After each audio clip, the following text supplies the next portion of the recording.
भी तो हमारे समान सुख दुख भोगी मनुष्य था, और उसने गिड़गिड़ा कर प्रार्थना की कि मेह न बरसे, और 3.5 वर्ष तक भूमि पर मेह नहीं बरसा।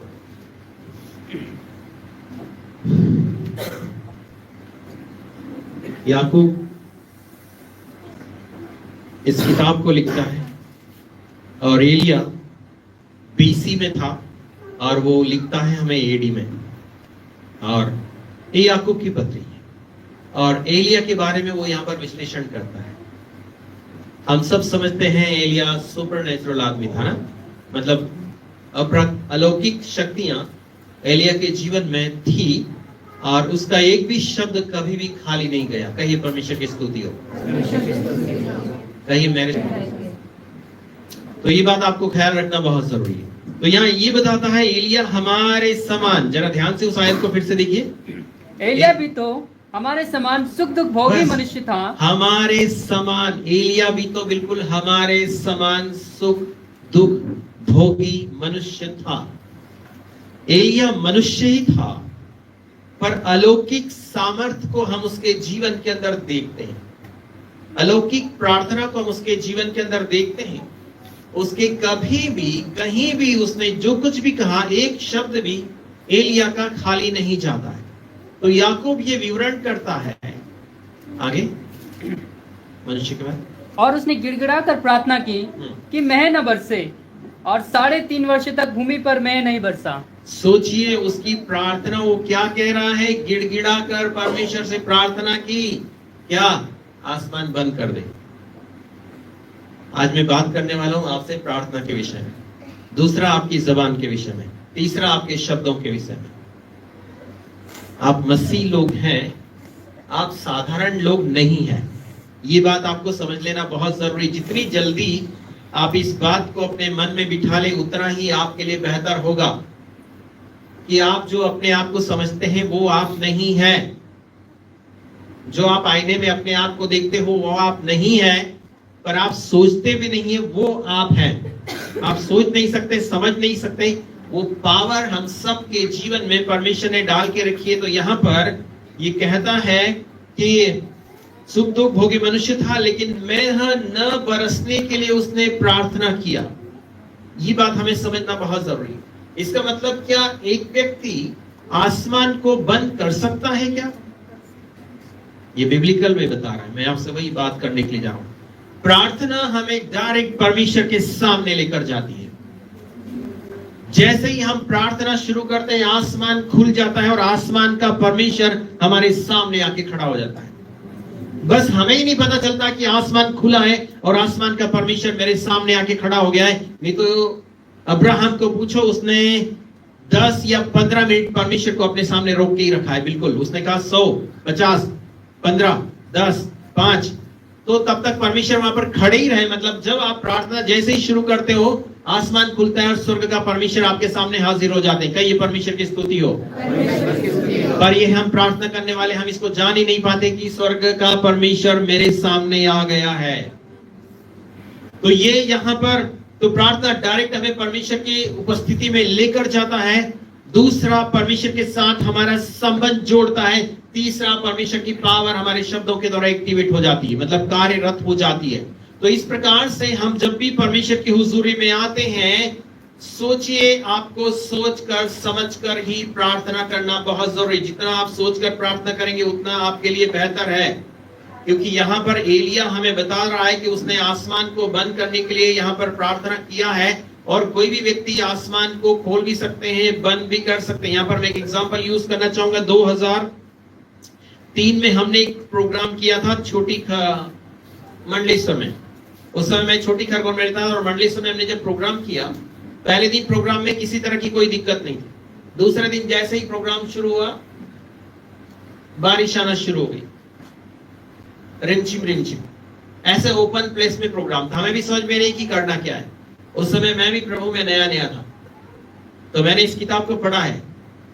तो मैंने कहा, ए भाई, आसमान तो बंद हो जाए, कुछ भी हो जाए, एक बूंद भी पानी इस जगह पे नहीं गिरना चाहिए। शहर में गिरना है तो गिर, मुझे कोई दिक्कत नहीं, लेकिन इस प्लेस में पानी बिल्कुल नहीं गिरना चाहिए। और जानते हो, 5 मिनट के लिए, 5 मिनट के बाद पूरा आसमान बंद हो गया। लगभग 3 या 4 घंटे हमने मीटिंग चलाई वहां पर। जितने लोग बाहर से आते हैं तो बोलते हैं बाहर पानी गिर रहा है, शहर में क्यों नहीं पानी गिर रहा और यहाँ में क्यों नहीं पानी गिर रहा है? क्योंकि परमेश्वर हमारे शब्दों को इज्जत देते हैं, क्योंकि परमेश्वर हमसे मोहब्बत करते हैं, इसलिए चाहते हैं हम आसमान को जब जरूरत है तो बंद किया जा सकता है। क्यों?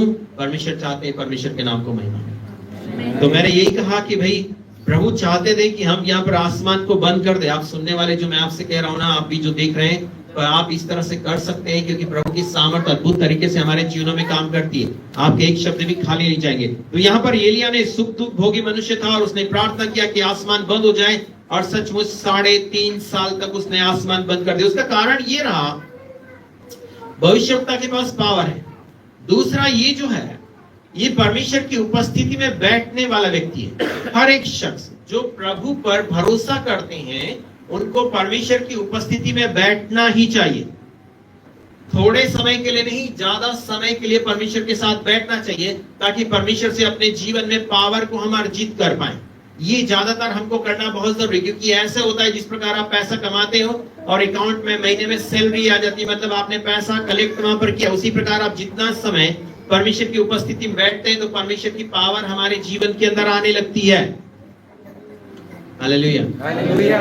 नहीं, माइक छोड़ना पड़ेगा, मुझे ऐसे लग रहा है इसमें उतना साउंड नहीं है। तो यहाँ पर यही कहता है कि एलिया परमेश्वर की हुजूरी में बैठने वाला था, लेकिन हुजूरी में बैठते बहुत कम लोग हैं, मन बहुत कम लोगों का लगता है। इसलिए परमेश्वर लेकिन चाहता है कि आप उसकी हुजूरी में आइए, वो भी सच्चे मन के साथ आना बहुत जरूरी है, तभी हम उसकी पावर को फील करते हैं। जब तक सच्चे मन से नहीं आएंगे ना, फील नहीं कर पाएंगे। टाइम पास करने के लिए, कभी भी प्रार्थना करने के लिए मत आइए। पर यहाँ पर एलिया परमेश्वर की हुजूरी में बैठने वाला है। राजा की किताब 17 अध्याय में आ जाए, पहला राजा 17 अध्याय में आ जाए, हम यहाँ से शुरू करेंगे। यहाँ पर 5 प्रार्थनाएं एलिया ने किया, लेकिन फाइनल प्रार्थना एलिया की सुनी नहीं गई, वो भी मैं बताऊंगा। 5 प्रार्थना ये थी। एक तो एलिया ने अकाल के लिए प्रार्थना किया, जो 17 का 1 में नजर आता है। विधवा के पुत्र के लिए प्रार्थना किया, जो 17 का 20 से 22 में नजर आता है। करमेल पर्वत पर उसने प्रार्थना किया, जो 18 से 36 के बीच में नजर आता है, 18 से 36 आयत में नजर आता है। वर्षा बरसने के लिए उसने फिर प्रार्थना किया, जो 18 अध्याय में 42 से 45 तक लिखा है। लेकिन फाइनल उसकी प्रार्थना थी थकान और निराशा के समय उसने एक प्रार्थना किया, जो प्रार्थना परमेश्वर ने नहीं सुनी। चारों प्रार्थनाएं उसकी सुनी गई, लेकिन 5वीं प्रार्थना परमेश्वर को उसकी पसंद नहीं है, इसलिए परमेश्वर ने उसकी प्रार्थना को नहीं सुना। इन 5 बातों के बारे में मेरे प्रियो आज हम देखने के लिए चाहेंगे। 17 का 1 और 2। तिबशी एलिया जो गिलाद पर सियोन में से था, उसने एग्जैक्ट पढ़ेंगे। गिलाद के परदेशियों में था। उसने आहाब से कहा, इस्राएल का परमेश्वर जिसके सम्मुख मैं उपस्थित रहता हूँ, उसके जीवन की शपथ, इन वर्षों में मेरे बिना कहे न तो मैं बरसेगा न ओस पड़ेगी। तब यहोवा ने यह वचन उसके पास। Thank you. इस वचन पढ़े और सुने जाने में प्रभु हम सबको आशीष दे। और एक बहुत सामर्थ्य भविष्यवक्ता है, लेकिन सुपर हीरो की तरह एंट्री मारी जाती है गिलाद। और गिलाद एक सूरमा था। एग्जैक्ट तो उसका विवरण नहीं है, बहुत भारी योद्धा था, शूरवीर था। और इसी परदेशियों में से एलिया आता है, रोआर वस्त्र पहनता है और ये भविष्यवाणी करने वाला व्यक्ति है। एक भविष्यवक्ता के बारे में भी हम देख रहे हैं कि आप सब लोग भविष्यवक्ताओं को पसंद करते, राइट? हाँ या ना? पर मैं आपके थोड़े से कान और दिमाग को थोड़ा सा आज खोलना चाहूंगा, ठीक है? दिमाग को थोड़ा सा खोलने की कोशिश करेंगे। ओके, तो ये सामर्थी भविष्यवक्ता है और ये कहता है मैं परमेश्वर यहोवा की उपस्थिति में सम्मुख उपस्थित रहता हूं। कई सारी जगह पर इस शब्द को आया है। जिब्राइल कहता है कि मैं परमेश्वर के सम्मुख रहता हूं। एलिया कहता है मैं परमेश्वर के सम्मुख रहता हूं। मूसा कहता है मैं परमेश्वर के सम्मुख रहता हूं। सारे लोग कहते हैं हम परमेश्वर के सम्मुख रहते हैं, लेकिन मसीह लोग भी कहते हैं हम परमेश्वर के साथ रहते, राइट? Hello, right? पर रहते नहीं है। पर ये कहता है रहता हूं, पर हम लोग कहते हैं हम परमेश्वर के सम्मुख रहते हैं। पर क्या वाकई में 24 आवर क्या आप उसके साथ रहते हो? सोचिए, थोड़ी देर सोचिए। 24 घंटे में आपने ऐसा कोई काम नहीं किया हो जिसके कारण परमेश्वर आपसे नाराज हो। 24 घंटे में ऐसा कोई भी काम आपसे नहीं हुआ हो जिसके कारण परमेश्वर आपसे दूरी बनाए। ऐसा संभव ही नहीं कि 24 घंटे आप अपना समय परमेश्वर को दे पाए। ऐसा बिल्कुल भी संभव नहीं है, क्योंकि आप जरूर अपने टाइम को कहीं न कहीं लोगों के ऊपर ज्यादा खर्च करेंगे। लेकिन ये कहता है कि मैं परमेश्वर के साथ ही रहने वाला व्यक्ति हूं। आमीन। परमेश्वर की तारीफ हो जाए। तो एक मसीह जो जीवन है वो चाहता है परमेश्वर कि प्रभु यीशु मसीह ने मुझे और आपको उसकी संगति करने के लिए बुलाया है। और एलिया हमें यहां सिखाता है कि मैं परमेश्वर के साथ रहता हूं, और मसीह कहता है, पौलुस कहता है कि मैं मसीह की संगति में हूं। और जब भी हम प्रार्थना करते हैं, आराधना करते हैं, पवित्र शास्त्र पढ़ते हैं या लोगों की जब संगति करते हैं, तो हम परमेश्वर की उपस्थिति में होते हैं। तो यहाँ पर ये कहता है कि मैं परमेश्वर की उपस्थिति में उपस्थित रहता हूं, मतलब परमेश्वर को उपस्थित जानकर। इसका मतलब परमेश्वर के वचनों को पालन करते हुए मैं अपने जीवन को व्यतीत करता हूं, उसी को कहेंगे परमेश्वर की उपस्थिति। आमीन। वचनों को पालन करते हुए तभी आप परमेश्वर की उपस्थिति में जा सकते हैं। तो यहाँ पर दूसरी बात वो कहता है कि उसके जीवन की शपथ है ना। पुराने नियम में शपथ, नया नियम में शपथ खाने के लिए मना बोला है, लेकिन पुराने नियम में शपथ ही कह रहा है उसके जीवन की शपथ मेरे कहे बिना। एक शब्द यूज हुआ है, मेरे कहे बिना, न तो मेह बरसेगा न ओस। दो बातें वो यहां पर कह रहा है। पर इसको कैसे मालूम कि मैं जो कहूंगा वही होगा? पहले तो ये बात हमारे लिए समझने की है। एक साधारण सा व्यक्ति, हम पढ़ रहे थे याकूब की किताब में, एक साधारण सा व्यक्ति कहता है कि मैं जो कहूंगा मतलब वही होना तय है। इसका मतलब जो परमेश्वर की हुजूरी में रहेगा वो परमेश्वर से वचन पाते। इसने परमेश्वर से वचन पाया। दूसरा, उसने उस देश में वचन को देखा कि इस देश में देश के लोग परमेश्वर के वचन को पालन कर रहे हैं या नहीं पालन कर रहे। आहाब राजा कहने को तो इजराइल का राजा था, पर उसने एक ऐसी महिला से शादी किया जो ब्लैक मैजिशियन थी, इजाबेल। सारपत सीदोन शहर की रहने वाली थी वो, और सीदोन से वो शादी करके लाया। और जो सीदोन है परमेश्वर की नजर में गलत लोग हैं, आइडल वर्शिपर वहां पर लोग हैं और जादूगर लोग हैं। और एक जादूगरनी को, परमेश्वर को मानने वाला व्यक्ति जादूगरनी को घर में लेकर आ गया, तो जादूगरनी क्या करेगी? कहते हैं पूरे देश को करप्ट कर दिया उन्होंने, सारे लोगों को करप्ट कर दिया। सब लोगों को, परमेश्वर की राह पे जो लोग चल रहे थे उन सब को उसने गलत दिशा निर्देश दे दिया और पूरे इजराइल को गलत दिशा में ले जाने लगी। जब गलत दिशा में ले जाने लगी तो मैं कहूंगा उत्पत्ति, निर्गमन, व्यवस्था, गिनती, व्यवस्था, विवरण, इन 5 किताबों को एलिया जानता है। वो कहता है कि यदि तू बात मानेगा तो देश में बारिश होगी, और यदि नहीं मानेगा तो आकाश को बंद करूंगा। एलिया इस प्रोफेसी को जानता था। एलिया डायरेक्ट वचन नहीं पाया, लेकिन एलिया भविष्यवाणी की, मतलब जो व्यवस्था की किताब है उन व्यवस्था की किताबों को जानता था। और व्यवस्था की किताब को एलिया ने पढ़ा और इस नतीजे पे पहुंचा है कि देश में श्राप आ रहा है, प्रजा बिगड़ रही है, गलत राह पर जा रही। बस एक ही आदमी है जिसका नाम एलिया है, वो ही परमेश्वर की व्यवस्था पे चलने वाला है। राजा नहीं चलता, राजा की पत्नी नहीं चलती, राजा के बच्चे नहीं चलते। उस देश में जितने लोग हैं सब लोगों ने गलत अपना जीवन शैली बना ली। तब परमेश्वर न्याय करने के लिए स्वयं, याद रखिए परमेश्वर न्यायी परमेश्वर, जब कोई सुधार नहीं पाए किसी को भी, उसको सुधारने के लिए परमेश्वर स्वयं ही आते। और यहां पर इसको सुधारने के लिए, इसको, इस जादूगरनी को और इस राजा को सुधारने के लिए उसने एक ही आदमी को खड़ा किया। पूरे इजराइल के खिलाफ एक ही आदमी खड़ा हो जिसका नाम है एलिया। आमीन, आमीन। इतनी ताकत कहां से आ गई उसके अंदर, जरा क्या सोचते हैं आप? एक राजा के खिलाफ नहीं, राजा की पूरी सेना के खिलाफ यह आदमी खड़ा हो गया है, क्योंकि उसको ताकत मिलती है परमेश्वर से। इसने साहस किया है। ये बहुत बोल्ड है। साधारण तरीके से लोगों को इतनी सामर्थ नहीं मिलेगी, लेकिन एलिया नीडर होकर बाइबल के परमेश्वर पे भरोसा करने के कारण साहस उसके अंदर आया, क्योंकि परमेश्वर ने, मैं डर के नहीं पर सामर्थ प्रेम और संयम की आत्मा प्रदान की। तो एलिया को उसने सामर्थ की आत्मा प्रदान की थी। और एलिया जैसे ही पता चलता है, एलिया राजा के सामने जाके खड़ा हो जाता है। राजा सुन रहे, नामुमकिन है राजा के सामने खड़ा हो जाना, पर राजा के सामने जाके सीधे चुनौती दे रहा है वो। आज तक कोई पास्टर किसी को चुनौती नहीं दे पाया, लेकिन एलिया पास्टर जाकर सीधे चुनौती देता है, सुन रहे राजा, तेरे देश में मैं ऐसा करने जा रहा हूं। राजा चुपचाप, सब चुपचाप, कोई कुछ नहीं बोल रहा है। राजा के सामने उसने इजराइल में खाना पानी दोनों बंद कर दिया। कहिए परमेश्वर की स्तुति हो। जो परमेश्वर की हुजूरी में रहेगा, परमेश्वर ऐसी ही पावर उनके जीवनों में प्रदान करता। और राजा डर जाता है। मैं यही कहूंगा, वो बोलता है कि मेरे कहे बिना बारिश नहीं होगी। कारण क्या था?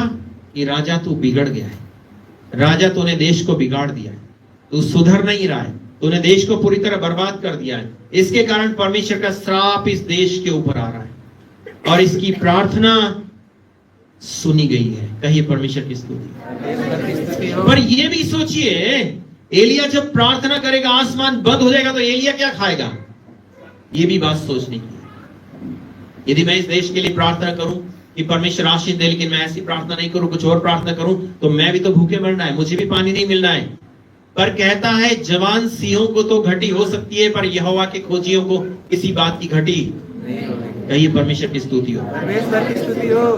तो यहां राजा को घटी के बारे में परमेश्वर बता रहे हैं कि राजा तू ठीक नहीं अपने जीवन में, इसलिए तेरे देश के ऊपर क्या आ रहा है? श्राप आ रहा है। व्यवस्था विवरण जब 28 अध्याय आप पढ़ के देखिए, आपको पता चलेगा कि वो श्राप देश के ऊपर लेकर आया। क्या परमेश्वर ऐसा कर सकते हैं क्या? क्या लोगों को मार सकते हैं? जब प्रजा करप्ट हो जाएगी, राजा जब करप्ट हो जाएगा, तो परमेश्वर अपना न्याय लेकर आएगा ही आएगा और उसे कोई रोक नहीं पाएगा। आमीन। शायद ये आपको अच्छा नहीं लग रहा होगा, लेकिन परमेश्वर ऐसा करके दिखाते हैं कि तू राजा है, पर मैं राजाओं का राजा हूं। हालेलुया। तू मनुष्य ही है, लेकिन मैं परमेश्वर हूं। तू सोचता है कि मैं सब कुछ कर सकता हूं, पर तू मेरे बिना कुछ नहीं कर सकता। ये परमेश्वर दिखाना चाहता है कि शासन तेरे हाथ में है, लेकिन तेरा जीवन मेरे हाथ में है। किसी भी व्यक्ति के पास शासन क्यों नहीं हो, लेकिन जीवन एक के ही हाथ में। सारे घमंडियों के ऊपर शासन परमेश्वर का है। आमीन। तो इसने ये प्रार्थना किया। प्रार्थना करने के बाद अब ये भी सोचना पड़ता है कि मेरा क्या होगा। जब वो ऐसा जैसे ही कहता है, आयत 2 पढ़िए जरा। तब यहोवा का यह वचन उसके पास पहुंचा, 3 यहाँ से चलकर पूर्व की ओर जा और करीत नामक नाले में से जो यरदन के पूर्व में है छिप जा। उसी नाले का पानी तू पिया कर, और मैंने कोहो को आज्ञा दी है कि वे तुझे वहाँ खिलाए। पढ़ते हैं, आगे बढ़िए। यहोवा का यह वचन मानकर वह यरदन के पूर्व में करीत नामक नाले में जाकर छिपा रहा, और सवेरे और सांझ को कौवे उसके पास रोटी और मांस लाया करते थे, और वहाँ नाले का पानी पिया करता था। पूरा कीजिए। कुछ दिनों के बाद उस देश में वर्षा न होने के कारण नाला सूख गया। आमीन। यहाँ पर ये कह रहा है, प्रियो देखो, एलिया ने अपना काम किया। यदि आप परमेश्वर का काम करते हैं, परमेश्वर ने जो जिम्मेदारी दी है आप उसे बेहतर तरीके से करते हैं, तो परमेश्वर आपके जीवन में वो प्रदान करेगा जो आपके लिए परमेश्वर ने सोच के रखा। एलिया ने ये नहीं सोचा कि परमेश्वर उस देश के अंदर ऐसा होगा, उसी देश में तो मैं भी हूं, मुझे खाना और पानी कहां से मिलेगा। तो एलिया को परमेश्वर ने कहा तुझे चिंता करने की जरूरत नहीं है। हम चिंतित बहुत होते हैं कि मुझे रोटी, कपड़ा और मकान कहां से मिलेगा। अरे जिसने जीवन दिया है वो सब कुछ अवेलेबल कराएगा। वो बोलता चिड़ियों को देखो, सोसन के फूलों को देखो, इन सबको देखो, और देखने के बाद नतीजे पहुंचो कि मैं इनको फ्री में खिलाता हूं, तो तुम्हारी क्यों नहीं चिंता करता है। तो एलिया की चिंता करने वाला परमेश्वर है, वैसे हमारी भी चिंता करने वाला परमेश्वर है। यह एलिया की उसने चिंता किया, और एलिया को जैसे ही एलिया ने काम खत्म किया, दूसरा वचन उसके पास पहुंचता है, करीत नाले में चले जा। नाले में मुंह धोने जाना है क्या? नहाने जाना है क्या? अरे नहीं, वो कह रहा है रहने जाना है। हेलो, कहाँ भेज रहा है? नाले में। कहाँ भेज रहा है? रहने। क्या वहां घर है कोई? अरे कुछ भी नहीं है, फिर भी एलिया को बोलता है क्या? नाले में रहने चले जा। मतलब उत्तम प्रबंध परमेश्वर ने एलिया के लिए वहां पर करके रखा है। मैं होता तो बोल देता था मैं नाले में नहीं जाऊंगा, डनलप की गद्दी भेज दो उधर और एक कमरा भी बनवा दो उधर, एसी भी लगवा दो उधर, बहुत गर्मी होगी। हाँ यही है, पर एलिया ने वहां कोई शिकायत नहीं किया। परमेश्वर ने कहा, एलिया ने माना। परमेश्वर जब कुछ कहता है तो उसको मानना बहुत जरूरी है। पर परमेश्वर कहते तो हैं पर सुनते कम लोग हैं और मानते बहुत कम, बहुत कम। यहां लिखा है एलिया को जैसे ही परमेश्वर ने कहा यहां से चलकर पूर्व की ओर करीत नाले में छिप जा, वहीं का पानी पिया कर, यहोवा का वचन मानकर यरदन के पूर्व की ओर। यहोवा का वचन मानकर। क्या मेरे प्रियो आप परमेश्वर के वचनों को मानते हैं? उसने जो कहा वो पूरा करते हैं? यदि मानोगे तो जरूर आशीष पाओगे, वो कभी भी हमें खाली नहीं छोड़ेगा। तो यहां पर उसने माना और मानकर वो चल देता है और नाले का पानी पीता है। नाले का खाना कौवे द्वारा खिलाया गया उसको खाना है। यहाँ पर परमेश्वर ने उसको प्रबंध किया। काफी दिन उसको वहां पर, मतलब समझता हूं 3 या 4 महीने कुछ उसको लगातार वहां खाना मिलता रहा। कुछ दिनों के बाद नाला क्या हो गया है कि आपका नाला तो नहीं सूख गया है, जहां नौकरी करते वो नौकरी बंद तो नहीं हो गई? नाला सूख गया है, परमेश्वर ने कहीं दूसरी जगह व्यवस्था करके रखी है। आपको एक ही नाले के पीछे लगे नहीं रहना है, क्योंकि परमेश्वर ने यहाँ टाइम पास एलिया के लिए प्रबंध किया था। और परमेश्वर जानना चाहता था ये नाले में खिलाऊंगा, पर नाला जब बंद हो जाएगा तो एलिया क्या सोचेगा? एलिया ने सोचना बंद कर दिया। एलिया दिमाग से नहीं सोचता, एलिया दिल से सोचता है और परमेश्वर की आत्मा की सुनता है। तो हमेशा हमें दिमाग से नहीं लेकिन दिल से सोचना है कि परमेश्वर हमारे जीवन के बारे में क्या कहना चाहते हैं। और वहां पर सचमुच यही हुआ, एलिया ने परमेश्वर की बात मानी और वहां पर पानी खत्म हो गया। तब एलिया ने कोई शिकायत नहीं किया। तीसरी बार एलिया के पास फिर से परमेश्वर का वचन पहुंचता है, इस जगह को छोड़ और दूसरी जगह चले जा। हो सकता है आपके जीवन में कई सारे नाले सूख रहे हो, जीवन में आप सूखापन का एहसास कर रहे हो, लेकिन परमेश्वर चाहते हैं कि वहां से अब मैं तुझे दूसरी जगह लेकर जाऊं। दूसरी जगह, जैसे ही आप दूसरी जगह पहुंचोगे परमेश्वर ने आपके लिए वहां पर उत्तम प्रबंध करके रखा। मैं आपसे ये कह रहा हूं, पर आप शिकायतें नहीं कीजिए। ये मत कही कि नहीं हम तो नाले में ही रहेंगे, कौवा जिंदगी भर लाके हमको खिलाता रहेगा। कौवा एक दिन परमेश्वर बंद करेगा, लेकिन कुछ बढ़िया प्रबंध परमेश्वर करने के लिए जा रहा है। नाले के पीछे मत लगे रहिए। परमेश्वर कहीं न कहीं समंदर की आशीषें भी देने वाला है हमको, बड़ी नदियों की भी आशीष देने वाला परमेश्वर है। इसलिए आप ये मत सोचिए, जब इजरायली लोग कनान जंगल में थे उनको मन्ना मिलता था, लेकिन कनान में पहुंचे तो दूध और मधु की धाराएं। याद रखिए, जंगल में 40 साल एक ही चीज खाने को मिली थी, क्या? मन्ना। पर कनान में क्या बोल रहा है? दूध और मधु की धाराएं। ऐसे देशों में तुम्हें लेके जाऊं। वो बोल सकते थे नहीं हमें तो मन्ना ही चाहिए।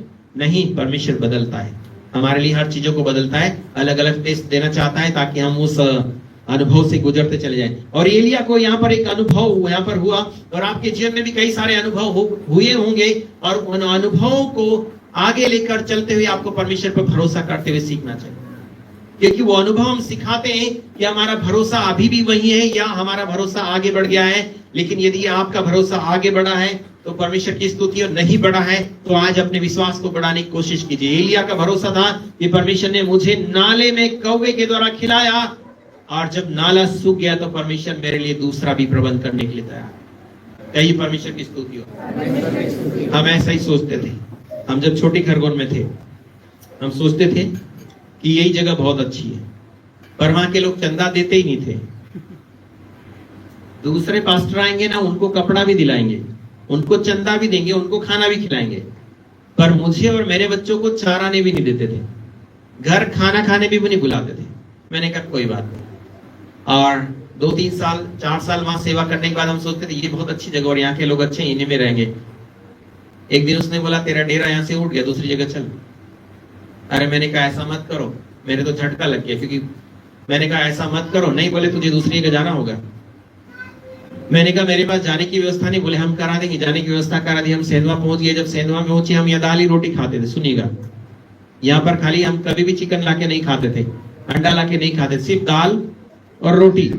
लेकिन जब सेंधवा में पहुंचे ना, तो जितने विश्वासी लोग थे हर शाम उनके घर एक ही चीज बनती थी, और वो था वही जो आप बोल रहे हैं। हर शाम हर शाम हर शाम हर शाम हर शाम हर शाम हर शाम हम पूछते दादा क्या बनाया? बोले वो बनाए। बोले तेरे यहाँ क्या बनाए? बोले वही बनाए। तेरे यहाँ क्या बना? बोले वही बनाए। तो तुम सबके घर? बोले हम सबके घर एक ही चीज बनती शाम को, वही है जो आप बोल रहे हैं, सोच रहे हैं। मैंने कहा कितने अच्छे लोग हैं, हम वहां दाल खा खा के परेशान हो गए थे, अब वहां पर हम 8 दिन के अंदर उसे खाकर परेशान हो गए। पर देखिए परमेश्वर, हम दाल से बोरिंग हो गए थे, इसलिए परमेश्वर ने सोचा कि हम तेरे लिए कुछ उत्तम प्रबंध करते हैं, और परमेश्वर ने हमारे लिए बेहतरीन प्रबंध किया। पर ऐसा होता था, वो लोग हमारे घर पैसा मांगने आ जाते थे, हम तो उनसे घर मांगने जाते नहीं थे और कभी लौटाते भी नहीं थे। मैंने कहा ये बहुत अच्छा है। तो कहीं ना कहीं परमेश्वर हमारे लिए कुछ ना कुछ उत्तम प्रबंध करते हैं, तो हमें इस बात को सोचना बहुत जरूरी है कि परमेश्वर जो करे उसमें हमें नाराज नहीं होना, लेकिन खुशी खुशी उसे स्वीकार करना बहुत जरूरी है। पर स्वीकार हम बहुत कम लोग इन बातों को करते हैं। तो यहाँ पर देखा हमने, इसने प्रार्थना किया और नाले का पानी सूखा, इसका मतलब बारिश नहीं हुई है। मतलब आप जो कह रहे हो वो खाली नहीं जा रहा है, वो काम कर रहा है। आज इस बात को आप गांठ बांध कर अपने घर लेकर जाइएगा कि आप जो भी प्रार्थना कर रहे हो वो एक शब्द भी आपका खाली नहीं, व्यर्थ नहीं जा रहा है। आपने हवा में छोड़ा तो हवा में ही रहेगा, नीचे नहीं गिरेगा, उस काम को करेगा ही सही करेगा जिस काम के लिए परमेश्वर ने उसे भेजा है। और एलिया ने एक शब्द निकाला, ओस भी नहीं गिरेगा और बारिश भी नहीं होगी, और दोनों बातें वहां पर पूरी तरह बंद हो जाती है। इस कारण नाले में पानी नहीं है, इसलिए एलिया को दूसरी जगह पर वहां से भागना पड़ता है। और जब उसे कहता है सारपत की विधवा के घर जा, जानते हो सारपत कौन सी जगह है? सारपत वो जगह है जहां से आहाब की रानी इजाबेल आती है। इस सारपत इजराइल नहीं है, ये सीदोन है, और सीदोन से वो इजाबेल से शादी करके लाया। और एलिया को ढूंढ कहां पर रहे हैं? इजराइल में। एलिया को परमेश्वर भेज कहां रहा है? रानी के शहर में। रानी के शहर में उसको कोई ढूंढने वाला नहीं है। कहिए परमेश्वर की स्तुति हो। दुश्मन के इलाके में ही हम सुरक्षित रह सकते हैं। अपने देश में तो सारे लोग ढूंढेंगे हमको, पर दुश्मन के इलाके में कोई नहीं ढूंढने वाला, क्योंकि दुश्मन तो बोलेंगे ये तो सब दुश्मन ही है ना, यहाँ तो कोई आने वाला नहीं। तो एलिया को वहां पर परमेश्वर भेजता है, बोलता सीदोन के सारपत में जा। और वो वहां पर कहता है कि एक विधवा को मैंने आज्ञा दी है। अरे धनवान को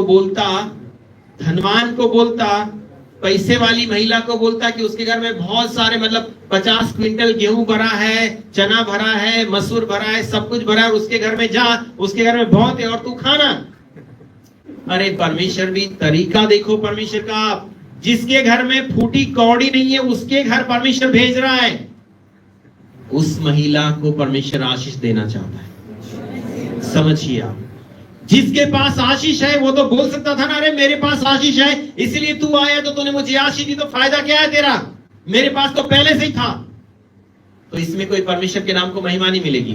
पर जिसके पास कुछ नहीं है, परमेश्वर ने उसको उसके घर में भेज दिया, जा वो लकड़ियां बिन रही है और उसको बोलना मेरे को रोटी खिला। वो बोलती है तू लकड़ी बिन रही, वो घर उसके घर पहुंच जाता है, चल मेरे को भी रोटी खिला। उसने कहा बस हम मरने वाले, 2 ही रोटी का आटा है। उसने कहा पहले एक काम कर, पहले मुझे खिला। कहिए परमेश्वर की स्तुति हो। जोर से बोलिए परमेश्वर की स्तुति हो। किसको खिला? मुझे खिला। नहीं, जो परमेश्वर के सामने बैठता है उसको खिला, जो परमेश्वर की हुजूरी में उसको खिला। जो जिस चीज को हाथ लगा देता उस चीज में परिवर्तन आ जाए उसको खिला। वो जिनको छूता है उनको आशीष मिलती है, पहले उसके हाथ में रोटी दे दे। हालेलुया। आपके घर पास्टर को बुलाइए। जब आपके घर में बहुत कम हो, ज्यादा है तो मत बुलाइए। मैं आपसे कह रहा हूं, जब आपके घर कम हो तब आप पास्टर को बुलाइए और उनके हाथ में रोटी दीजिए और कहिए प्रार्थना करो, इस पर आप आशीष देकर जाओ। आप देखेंगे आपके घर कभी खत्म नहीं होगा। मैं आपसे ये कह रहा हूं। पहली रोटी उसने परमेश्वर के दास को प्रदान किया, वो भी टुकड़ा, और उसने प्रार्थना किया। और देखिए व्यवस्था विवरण यहां पर क्या कहता है, यदि हम देखते हैं तो पता नहीं मैंने लिखा है या नहीं लिखा है। 28:8 व्यवस्था विवरण 28:8।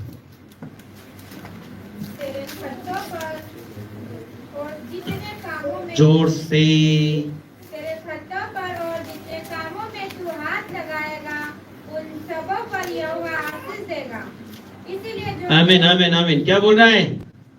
जितने कामों पर तू हाथ लगाएगा। अपने हाथ को देखिए जरा, देखिए ना, और कहिए मैं जिस काम में हाथ लगाऊंगा यहोवा आशीष देगा। ये मैंने नहीं कहा, यहोवा ने कहा। आमीन। जितने कामों में तू हाथ लगाएगा, यहां ये लिखा है ना। एलिया उसकी रोटी पे क्या लगा रहा है? वो हाथ लगा रहा है। कहां से वो पाया? यहीं से वो पाया है कि मैं इसकी रोटी को मेरे हाथ में लूंगा। मेरे रोटी मेरे हाथ में देने का मतलब मेरे हाथों को परमेश्वर ने पकड़ के रखा है, मुझ पर अभिषेक परमेश्वर ने दे रखा है, तो इसकी रोटी पर मैं हाथ लगाऊंगा। इसकी रोटी को मतलब मैं आशीष दूंगा। और उसने कहा जिसको तू आशीष देगा उसको मैं आशीष दूंगा। अब्राहम से उसने कहा था, उसे याद आया कि जिसको तू आशीष दे उसको मैं। उसने कहा रोटी लेके तो आ, देखते हैं। आमीन। सचमुच वो भी भरोसे के साथ लेकर आई। जानते हो वो उसके वस्त्रों से पहचान गई थी ये कोई साधारण नहीं है, ये एलिया बाबा आया है ना। कौन बाबा आया है? एलिया बाबा आया है। उसके कपड़ों से उसको पहचान गई थी। उसने सुना था बड़ा धमाकेदार आदमी है, और वो उसके हाथ में रोटी दे देती है और उस पर प्रार्थना करता है। जानते हो प्रभु यीशु मसीह ने जब रोटी ली, 5 रोटी और 2 मछली, और उसने कहा धन्यवाद किया, और उसने तोड़ी और तोड़कर चेलों को दे दी। कितने लोगों ने खा लिया?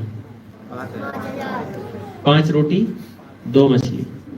एलिया बताता है हमको कि एलिया ने एक टुकड़े पे प्रार्थना किया, उन्होंने 3.5 साल खाया। आमीन। जब आपके जेब में नौकरी में आप जब जाते हो, आपके पास जब दशमांश आता है, आप प्रार्थना कराइए, घटी नहीं होगी। मैं आपसे कह रहा हूं, जब ऑफरिंग देते हो आप प्रार्थना कराइए, घटी नहीं होगी। जो भी आप परमेश्वर के हाथ में देते हो आपको कोई घटी नहीं होगी। मैं आपको ये सिखाने नहीं आया कि आप परमेश्वर के दास को दें, पर आपको लगता है तो आप जरूर दें, आपके पास किसी प्रकार की घटी नहीं होगी। 25 साल से मैं सेवा कर रहा हूं, मेरी बहन भी बैठी है, कभी पैसा नहीं मांगा है, मेरे पापा से भी नहीं, मेरे भाई से भी नहीं, मेरी बहनों से भी नहीं, मेरे किसी भी रिश्तेदार से नहीं, मतलब गैरों से भी पैसा नहीं मांगा है। मांगा है तो एक ही आदमी से जिसका नाम यीशु मसीह है, और कभी उसने हमें घटी होने नहीं दिया, क्योंकि मैंने सीखा है मांगना एक ही आदमी से जिसका नाम प्रभु यीशु मसीह है, और उसी से आप मांगिए, वो कभी भी हमें कमी नहीं होने देंगे। उल्टा हम लोगों को देते हैं। कहिए परमेश्वर की स्तुति हो। हाँ, दे रखा है, कुछ लोगों ने अभी तक पैसा लौटा है। आमीन। तो यहाँ पर एलिया के हाथ में उसने रोटी दिया, और कहते हैं उसने प्रार्थना किया, परमेश्वर इस रोटी को आशीष कर। वो कहता है मत डर, है ना। आगे जब पढ़ते हो आप 13 से 16 पढ़ी जरा, राजा की किताब। एलिया ने उससे कहा मत डर, जाकर अपनी बात के अनुसार कर, परंतु पहले मेरे लिए एक छोटी सी रोटी बनाकर मेरे पास ले आ, फिर इसके बाद अपने और अपने बेटे के लिए बनाना, क्योंकि इज़राइल का परमेश्वर यहोवा यूं कहता है कि जब तक यहोवा भूमि पर मेंह न बरसाएगा, तब तक ना तो उस घड़े में से मैदा समाप्त होगा और न उस पीठ का तेल घटेगा। मतलब तेरी टोकरी को क्या देगा? तेरी कटोती को क्या देगा? तेरे तेल को क्या देगा? एलिया ने यहाँ पर क्या बोल दिया? यहोवा यूं कहता है। आमीन। कौन कह रहा है? एलिया नहीं, यहोवा। यहोवा का वचन लेकर एलिया आता है, क्योंकि ये परमेश्वर की हुजूरी में है, तो ये परमेश्वर के वचनों को बोलता है।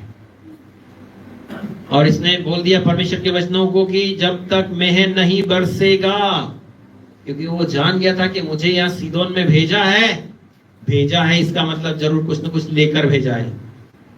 पास्टर आते जरूर हैं आपके घर खाली, पर जरूर आपको कुछ न कुछ देकर जाते हैं जो आपको पता नहीं चलता है। मैं आपसे यही कहूंगा, और बहुत आयत की आशीषें देकर परमेश्वर के दास लोग आपके घरों में देकर जाते हैं, मैं कहूंगा, और वो आपको बढ़ाने वाली आशीषें। एक बार एक आदमी नौकरी के लिए अप्लाई किया, सांख्यिकी अधिकारी के लिए, और बोलता है 2 लाख रुपए रिश्वत भी दे देंगे। मेरे पास आता है और बोलता है 2 लाख रिश्वत दूंगा। मैंने कहा मेरी कोई पहचान वाला नहीं, और उन्होंने अप्लाई किया, नौकरी नहीं लगी। मैंने कहा आपके जब वार्ड्स निकले तो जितनी जगह तुझे फॉर्म भरना है सारे फॉर्म मेरे पास लेकर आना, हम प्रार्थना करेंगे फिर भेज देना। वो लेकर आता है, 8 जगहों ने फॉर्म भरा, प्रार्थना किया, पास्टर साहब प्रार्थना करो, प्रार्थना किया, 8 जगह से कॉल लेटर आ गई, तू ज्वाइन कर ले एक ही दिन आके। 8 जगह एक ही दिन जाके ज्वाइन करना है। वो फिर मेरे पास आता है और बोलता है कि अब मैं क्या करूं, कहाँ ज्वाइन करूं? मैंने तुझे जहां पसंद है वहां कर ले। आमीन। उसको हेड मास्टर की पोस्ट मिली डायरेक्ट। हैरान करने वाला राजेंद्र लुनिया, नाम सुना होता आपने, राजेंद्र लुनिया। प्रभु ने 8 जगह उसका अपॉइंटमेंट लेटर दिया। कैसे? हाथ लगाकर प्रार्थना करने मात्र से उसके जीवन में परिवर्तन को हम देखते हैं। वो हेडमास्टर स्कूल में अभी, और उसका खुद भी एक हावी स्कूल है छोटे खरगोन में। तो यहाँ पर परमेश्वर हमारे हाथों पर आशीष देकर रखिए। आपके जब तेल के बर्तनों पर जाके बोलो कि मेरे हाथों में आशीष है, तेल का डब्बा भर जाओ, दाल का डब्बा भर जाओ, मिर्ची का डब्बा भर जाओ, गेहूं की कोठी भर जाओ, आटे का डब्बा भर जाओ। आप जरा ये जाके कहिए ना, अपने किचन को जरा कहिए तो, अपने किचन को जाके बोलिएगा, अपने जेब पे हाथ ला के बोलिएगा भर जाए, बटवा भर जाओ, खाली मत रहो, ऐसा कहिएगा आप। क्योंकि आपके हाथों में क्या लिखा है, मैं नहीं बोल रहा हूं, ये बाइबल के अंदर लिखा हुआ है। आप जो सुन रहे हैं ना, आप भी सुनिए, ये बाइबल के अंदर लिखा है और ये परमेश्वर के वचन है, और परमेश्वर के वचन सच है, झूठ नहीं है। इसलिए मैं कह रहा हूं कि ये जो कह रहा है आपके हाथों के कामों पर आशीष दी है, आप जिस काम में हाथ लगाओगे परमेश्वर उसमें सफलता देंगे। और एलिया ने यहाँ सफलता दिया। कहते हैं 3.5 साल लगातार ही खाते रहे। एक प्रार्थना, छोटी सी प्रार्थना, घंटों प्रार्थना में माथा पच्ची करने की जरूरत नहीं है। छोटी प्रार्थना करें, ज्यादा समय परमेश्वर के साथ गुजारिए। ये बोलता कम है। सुनिए, आप क्या करता है? ये बोलता बहुत कम है पर काम बहुत ज्यादा करता है। पर हम बोलते बहुत ज्यादा है, काम कम करते हैं। सुनिए, आपकी जबान में पावर है, आपकी जबान में पावर है, तो आपको सोचकर समझकर बातें करना चाहिए। फालतू बातों में अपनी जबान का दुष्परिणाम हो सकता है। अपने टाइम पास करने के लिए अपनी जबान का उपयोग मत कीजिए। जीभ के वश में जीवन, कहिए जीवन, जीभ के वश में। पर जीभ किसके वश में है? अपने वश, मन के वश में। पर मेरा मन वश में नहीं है। जीभ के वश में जीवन है, पर मन के वश में जीभ को होना चाहिए। दांतों के बीच रहेगी तो तब तक ठीक है, पर दांतों में आ गई तो मुश्किल हो जाएगी। तो इसलिए कहता है कि जीभ के वश में जीवन है। अपनी जबान का आपको सोच समझकर उपयोग करना है। एलिया नाले में 6 महीने रहा होगा, पर कुछ बोला क्या? एक ही काम कर रहा है, हे परमेश्वर तेरा धन्यवाद, हे परमेश्वर तेरा धन्यवाद, खाली प्रार्थना प्रार्थना प्रार्थना प्रार्थना। इस विधवा ने भी जब बोला मेरे घर में थोड़ा सा ही आटा है, तो बोल देता भाग उधर, मैं दूसरे घर चले जाऊंगा। ये नहीं बोला उसने, ये बिल्कुल नहीं बोला उसने। जो भी है ना तेरे पास, मेरे पास लेकर तो आ, वो मल्टीप्लाई हो जाएगा, वो बहुतायत होगा। उसने ये कहा, और सचमुच हम देखते हैं वहां पर बहुतायत हुआ। ये सच था वहां पर। आमीन, आमीन। दूसरी प्रार्थना, कुछ दिनों के बाद ऐसा कहते हैं विधवा का बेटा मर जाता है। हाँ, विधवा का बेटा मर जाता है और वो विधवा उसको आके बोलती, क्यों मेरे घर तू क्यों आया? नंबर 1, तू मेरे घर क्यों आया? क्या मेरे पापों को गिनाने आया है क्या? क्या मेरे बेटे को मारने के लिए तू आया है क्या? इसलिए मेरा बेटा मर गया? तो एलिया बोलता, परमेश्वर ने मुझे नहीं बताया, तेरे बेटे को मुझे दे दे, तेरे बेटे को मुझे। मरी हुई हालत में जीवन नहीं जीना चाहिए। जो पाप में लोग हैं वो मरी हुई हालत में रहते हैं, तो मरी हुई हालत में जीवन को नहीं जीना चाहिए। उसने उसके बेटे को हाथ में दिया और उसने प्रार्थना किया। प्रार्थना ये थी, 24 पढ़ी जरा, 21 पढ़िए, 17 का 21। तब वह बालक पर 3 बार पसर गया और यहोवा को पुकार कर कहा, हे मेरे परमेश्वर यहोवा, इस बालक का प्राण इसमें फिर डाल दे। आमीन, आमीन। क्या प्रार्थना है? इस बालक का प्राण, खूब रोया नहीं, खूब नहीं रोया, खूब घुटने नहीं टिकाए, खूब पश्चाताप नहीं किया, कुछ भी अंगीकार नहीं किया, सिर्फ एक लाइन की प्रार्थना, हे यहोवा, इस बालक का प्राण इसमें वापस। क्या है ये? प्रार्थना है क्या? वचन। छोटी सी उसकी प्रार्थना, छोटे से उसके शब्द हैं। क्यों उसके शब्द छोटे हैं? जो परमेश्वर के हुजूर में रहता है शब्द छोटे रहेंगे पर काम ज्यादा करेगी। पर जो परमेश्वर की उपस्थिति में रहता है वो 4 घंटे प्रार्थना करेगा पर काम नहीं करेगी। वो समझने की कोशिश कीजिए। तो यहाँ पर वो परमेश्वर की हुजूरी में रहने के कारण उसने छोटा सा प्रार्थना किया, और जैसे ही उसने प्रार्थना किया, वचन कहता है आगे 24 ना, हाँ 22 में, एलिया की यह बात यहोवा ने सुन ली और बालक का प्राण उसमें फिर आ गया और वह जी उठा। आमीन। आमीन। क्या सुना परमेश्वर ने? एलिया की प्रार्थना परमेश्वर ने एक प्रार्थना सुनी, क्या? आसमान बंद। दूसरी प्रार्थना सुनी, इसकी रोटी को। तीसरी प्रार्थना सुनी, क्या? इसमें प्राण वापस। जानते हो इसने कैसे किया? जीव के वश में क्या है? जीवन है। उसने क्या बोला है? जीवन है। हम होते तो क्या बोलते हैं? अरे तो मर गया। आप सुनिए, हम क्या बोलते हैं? मर गया। क्या कर सकते हैं? चलो गाड़ देते हैं। नहीं, परिस्थिति के साथ हमें कभी भी समझौता नहीं करना है, पर हम परिस्थितियों के साथ खो जाते हैं, घुल जाते हैं और सोचने लगते हैं कि अब तो ऐसा ही होगा। परिस्थितियों में हमें खोना नहीं है, पर याद रखें आपके पास जीवन है। कहिए मेरे पास जीवन है। उसका नाम क्या है? यीशु मसीह। तो आपके पास जीवन है, तो जो कुछ आप कहते हो वो संचार होता है, मतलब बहने लगता है। तो यूहन्ना 1:4 कहता है उसमें जीवन है, ठीक है। यूहन्ना 11:25 कहता है पुनरुत्थान और जीवन मैं हूं। तो यहां पर एलिया ने क्या कहा? इसमें जीवन आ जाए। तो क्या हो गया? उसके अंदर जीवन वापस लौटा। एक बार ऐसा मैंने एक घटना सुनी थी। पोल दिनकरण को एक सपना आता है, डीजीएस दिनकरण को एक स्वप्न आता है, और उसको एक पता चलता है कि एक पास्टर हॉस्पिटल में है और वो बस मरने वाला है। वो डीजीएस दिनकरण एड्रेस ढूंढकर उस अस्पताल में जाता है और बोलता है कि मुझे उस पास्टर से मिलना है। डीजीएस दिनकरण जाता है और प्रार्थना करता है। प्रार्थना उसकी ये थी, परमेश्वर इस आदमी की मुझे जरूरत है, इसमें जीवन आ जाए, यीशु के नाम आमीन। बस ये प्रार्थना। बस वो प्रार्थना करके आया वापस और अपने घर जाने लगा। वो आदमी वेंटिलेटर पे था, उठा नहीं था, कभी भी नहीं, कोई बात नहीं, कुछ नहीं। 10 मिनट के अंदर उसने वेंटिलेटर छोड़ दिया। सारे वो जो लगे हुए थे ना इंस्ट्रूमेंट सारे निकाल के फेंक दिए, और बाहर आता है और वो पूछता है क्यों? डीजीएस अन्ना आया था। बोले कहां है? बोले तू 15 दिन से कोमा में था और तू मरने वाला था। बोले तेरे को कैसे मालूम?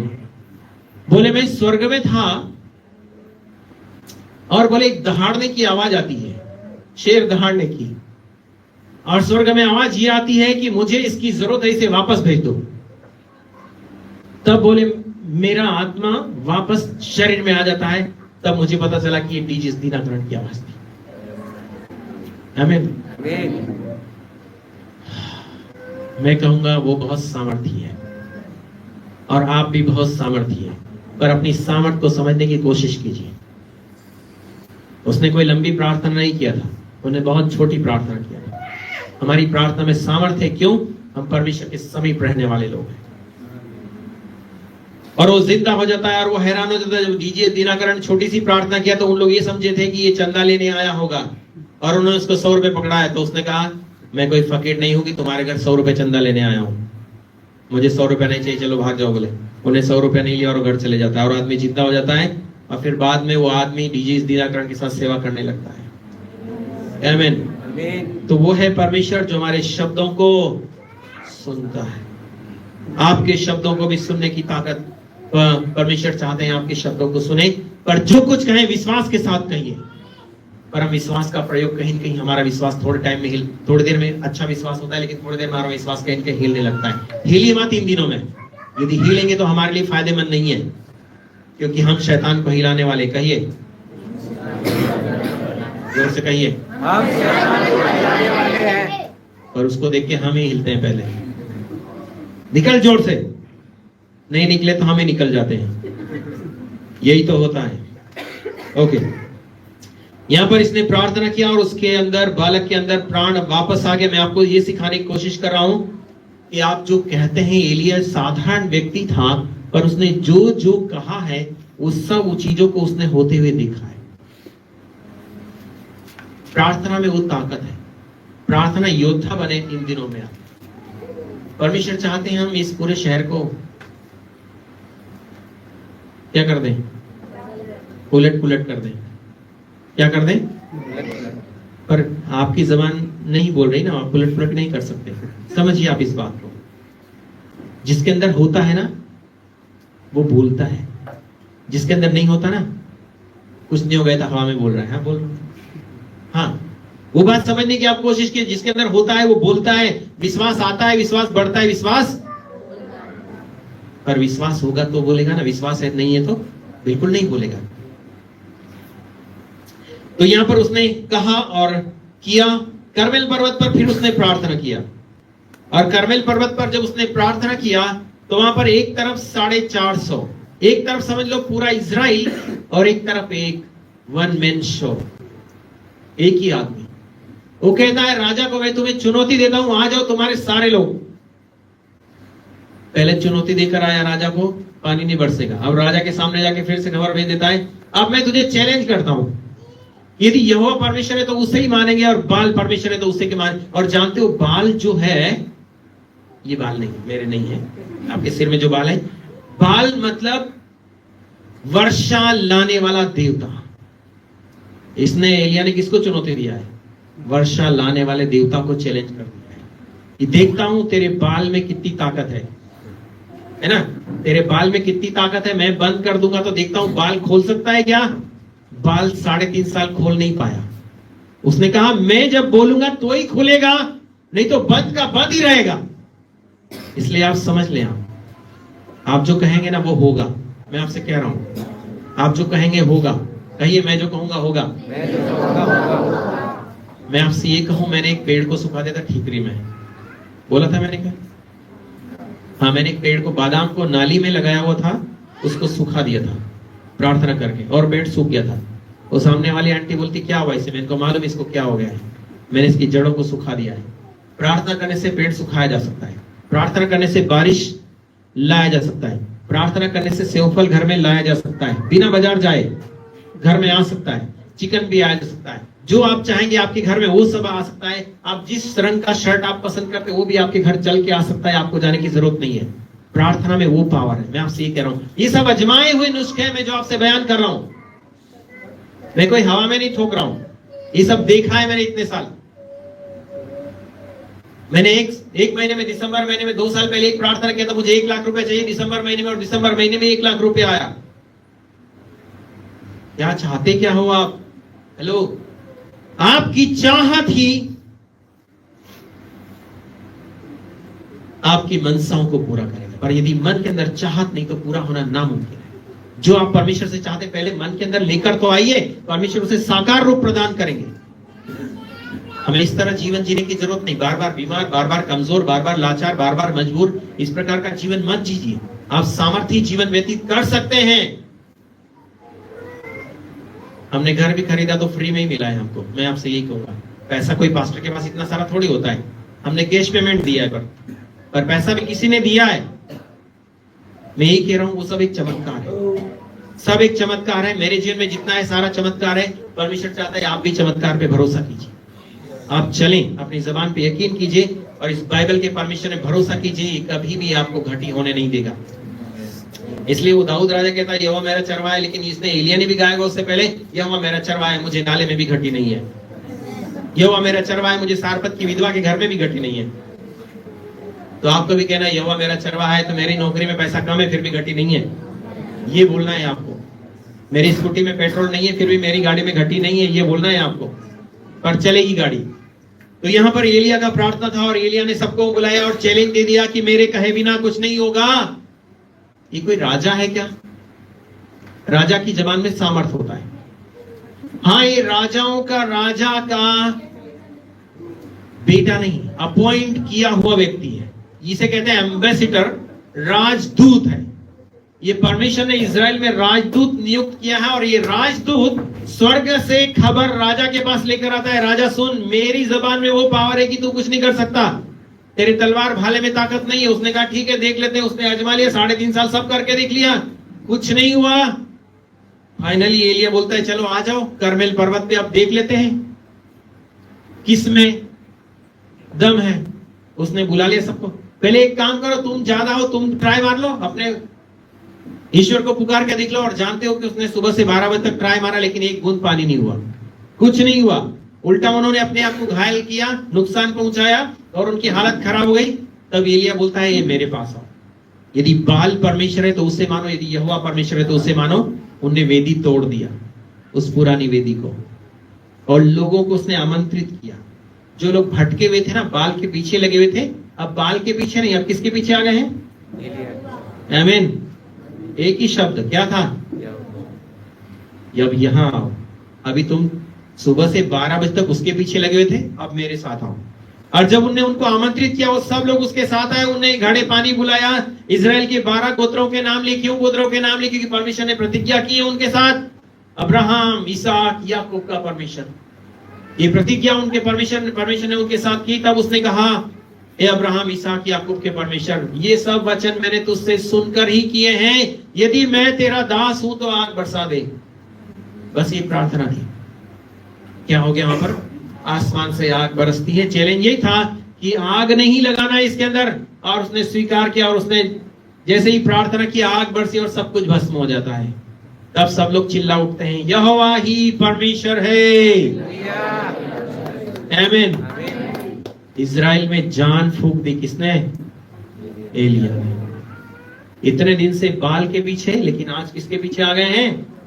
यहोवा परमेश्वर के पीछे एलिया लेकर आया। उसका एक शब्द लोगों के जीवन में परिवर्तन लेकर आ गया।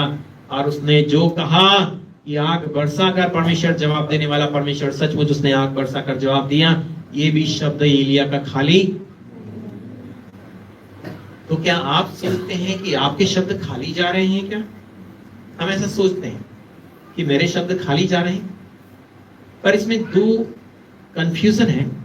नेगेटिव हम ज्यादा बातें करते हैं, पॉजिटिव नहीं करते हैं। परमेश्वर नेगेटिव नहीं चाहता कि आप नेगेटिव कहें। नेगेटिव शैतान का वो पहलू है जो आपको डीप में लेकर जाता है, और नहीं होना वो उसमें आता है। लेकिन पॉजिटिव मतलब परमेश्वर की तरफ से आता है, वो सकारात्मक है। तो ये पवित्र आत्मा के द्वारा हमारे जीवन के अंदर काम करता है। तो परमेश्वर ये चाहते हैं कि आप पॉजिटिव बोलना शुरू करें। मतलब आपको जीवन की बातें हमेशा कहना है। सिर दर्द है तो भी ये मत कहिए सिर दर्द है, बोलिए ठीक हो गया। पर हम कहते क्या है? क्या कहते हैं? सिर दर्द हो रहा है, मतलब आप बढ़ा रहे हो उसको। समझिए आप, है ना? ट्यूमर है तो हम उसको बोलते हैं ट्यूमर है। ट्यूमर मत कहिए चले गया, ये कहिए गायब हो गया, ये खत्म होने वाला है। हमारे जबान में जीवन है ना। एलिया के पास जीवन था, इसलिए एलिया ने जीवन को पूरी तरह बहाया, और वो वहां आसमान से आग भी लेकर आ गया। कैसे हुआ ये? वचन कहता है हमारे समान मनुष्य था। कहिए मेरे समान था। और मेरे समान मनुष्य क्या ऐसा कर सकता है? क्या कर सकता है? यदि एलिया करके दिखाता है तो हम भी कर सकते हैं इस काम को। परमेश्वर की ये मर्जी है। पर एक दो बातें और, 3:30 बजे अपन चलेंगे टाइम पे। 18 का 42।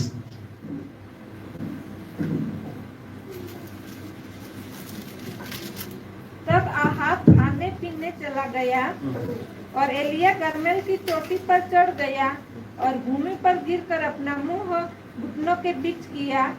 और उसने अपने सेवक से कहा, चढ़कर समुद्र की ओर दृष्टि कर के देख। तब उसने चढ़कर देखा और लौटकर कहा, कुछ नहीं दिखता। कुछ नहीं दिखता है। एलिया ने कहा, है ना? क्या नहीं दिखता है?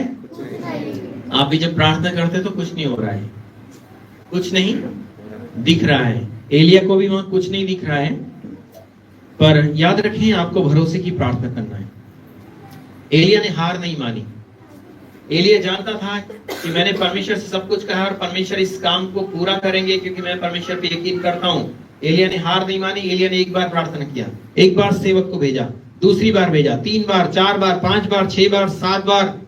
यहूदियों का नियम था, कितनी बार प्रार्थना करते थे? 3 बार, सुबह दोपहर शाम। एलिया ने कितना प्रार्थना किया? 7 बार। कहता है वचन, 7 संपूर्णता का अंक है। इसलिए एलिया बोला, एक बार से नहीं हो तो मैं 2 बार करूंगा, 2 बार नहीं होने तो मैं 5 बार करूंगा, 5 बार नहीं होने तो मैं 7 बार करूंगा, 7 बार नहीं होने तो मैं 50 बार करूंगा, पर मैं प्रार्थना करूंगा। समझे क्या? एक बार में यदि आपकी प्रार्थना का जवाब नहीं आ रहा है तो आपको 7 बार कीजिए। 7 कलीसिया हैं, 7 तारे हैं, 7 दिन हैं, 7 तुरैया हैं, 7 आत्मा है, 7 दीवट है, सब कुछ है, तो 7 संपूर्णता का चिन्ह है। एलिया ने कहा एक बार नहीं, मैं 2 बार भी कोशिश करूंगा, मैं 3 बार भी कोशिश करूंगा, मैं 4 बार भी कोशिश करूंगा, और मैं कोशिश करता ही रहूंगा जब तक बारिश नहीं आ जाए। उसने कहा एक बार मैं हार नहीं मानूंगा। पर विश्वासी भाइयों बहनों, मैं आपसे कहूंगा, हम जल्दी से हार मानकर बैठ जाते हैं। हार मत मानिए, कंटिन्यू लगे रहिए, है ना, लगे रहिए। जिस तरह शैतान भी लगे रहता है, उसी प्रकार हमें भी लगातार लगे रहना बहुत जरूरी है। तो यहाँ यही कहता है, उसने 7 बार प्रार्थना किया। 7 दिन में तो उन्होंने यरीहो की दीवार को गिरा दिया था, पता है। 7 चक्कर मारने से यरीहो की दीवार धड़ाम हो गई थी। तो आप यदि प्रार्थना करेंगे तो पहले बादल बनेगा। आपके जबान में बादल बनाने की पावर है। 7वीं बार जब जाता है तो कहता है कि मनुष्य के हाथ के समान क्या देख रहा हूं, एक बादल। एलिया ने क्या बनाया, बारिश का। नौकरी का क्या बनाएंगे, आशीष का क्या बनाएंगे, कपड़ों का क्या बनाएंगे, घर का क्या बनाओगे, जूतों का क्या बनाओगे। मतलब जूते लेने के लिए आपको बादल बनाना है, घर बनाने के लिए भी आपको बादल बनाना है, स्कूटी लाने के लिए भी आपको बादल, चर्च बनाने के लिए भी आपको बादल बनाना है। ये सारे बादल बनाइए आप, और बादल बरसेंगे आपके ही ऊपर। आमीन। आप बादल बना सकते हो मेरे प्रिय।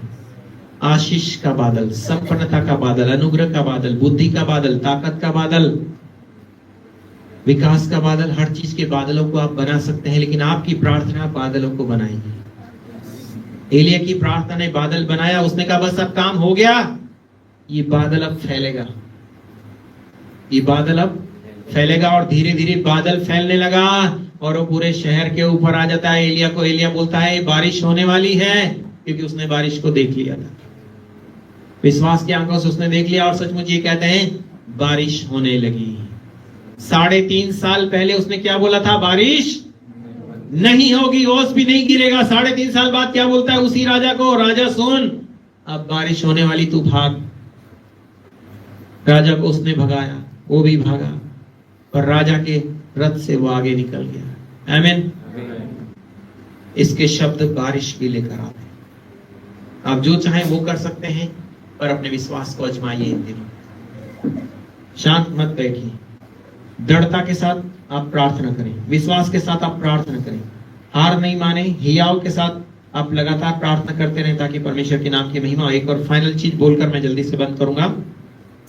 थकान और निराशा के समय हम प्रार्थना करें। पहला राजा 19:4। यहाँ पर एलिया बहुत थक जाता है अपने जीवन में, परंतु वह स्वयं जंगल में एक दिन के मार्ग पर जाकर एक झाऊ के पेड़ के तले बैठ गया।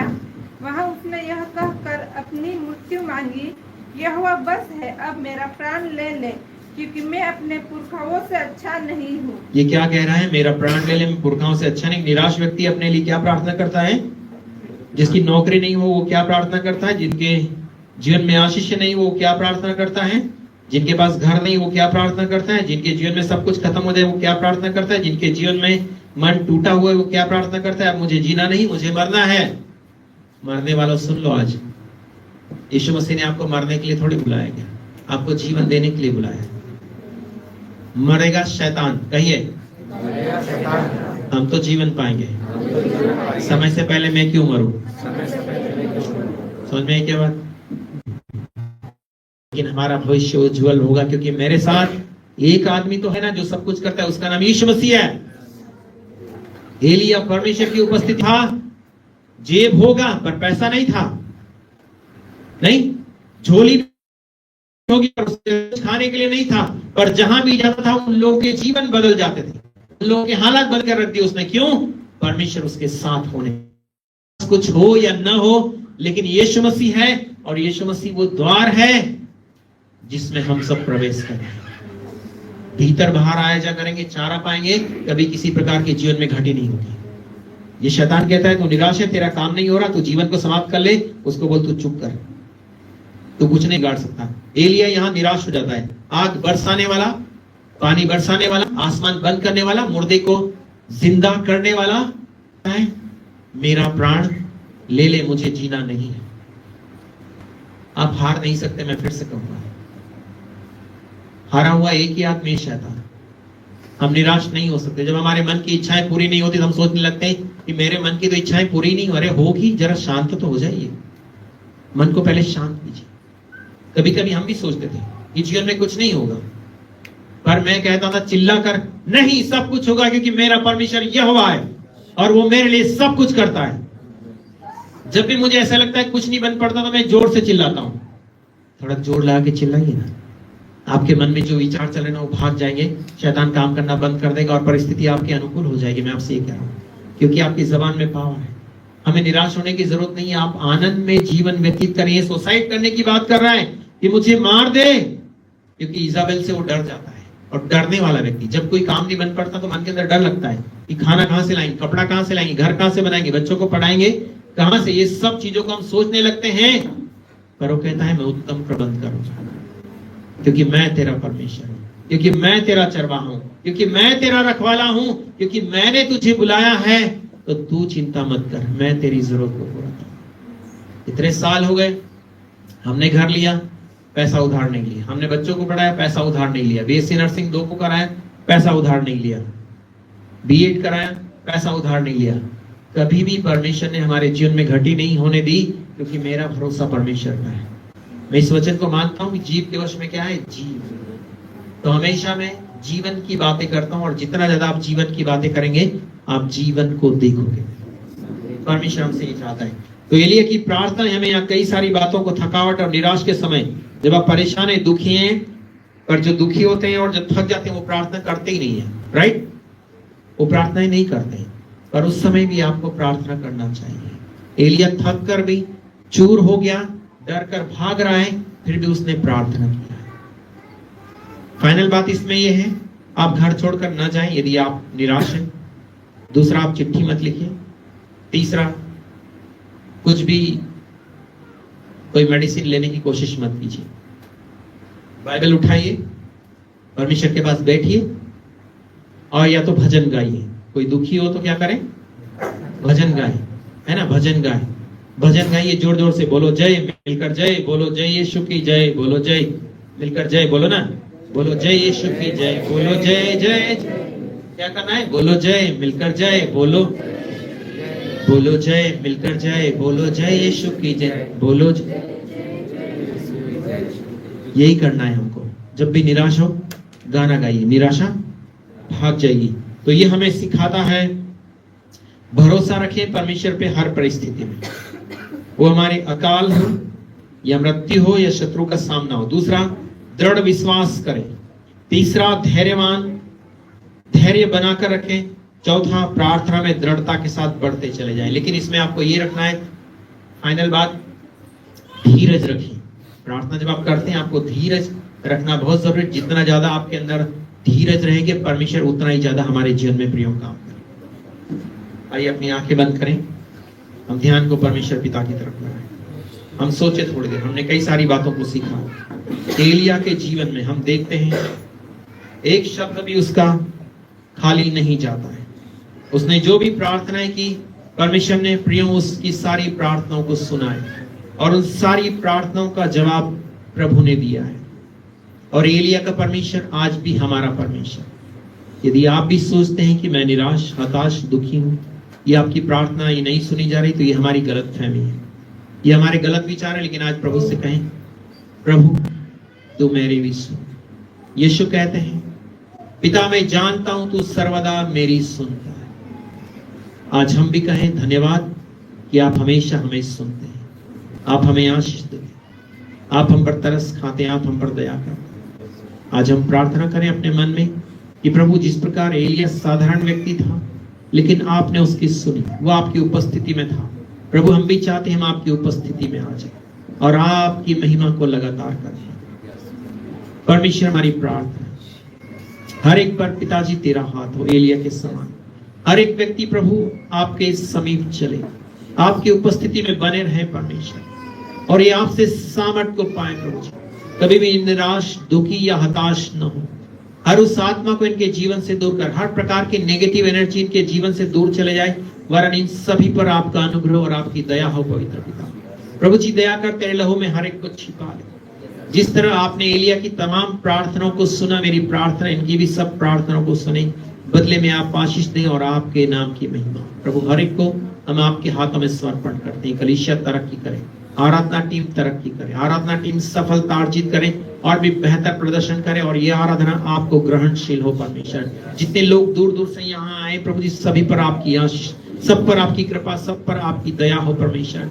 जिस प्रकार उस सारपत में गया विधवा के घर में कोई घटी नहीं हुई, मेरी प्रार्थना है इन्होंने जो कुछ भी आपके हाथों में दिया है उन खत्तों को आप आशीष दें, बहुतायत का अनुग्रहित कर परमेश्वर। किसी प्रकार की घटी न हो वरन बहुतायत की आशीष इन सबके जीवन में। और पिताजी हमारी प्रार्थना है जो बच्चे एग्जाम लिख रहे हैं, जिनके एग्जाम हो चुके हैं, जिनकी आने वाली प्रभु उनके लिए प्रार्थना है रिजल्ट बेहतर आए, एग्जाम बेहतर ढंग से लिख पाए, ये सफलता अर्जित करे और तेरे नाम की महिमा। जिन लोग जवान हैं प्रार्थना करते हैं प्रभु वो तेरे पद चिन्हों पर चले, इन जवानों को खड़ा कर तेरे राज्य में और पिताजी लगातार तेरे नाम की महिमा करता है। प्रभु जी दया कर इस कलीसिया को तेरे पद चिन्हों पर चला और तेरा नाम ऊंचा हो जाए, ऐसी प्रार्थना करते हैं। आदर आपको मिली यीशु मसीह के नाम मांगते हैं, आमीन आमीन। प्रभु आप सबको आशीष दे। जय मसीह की।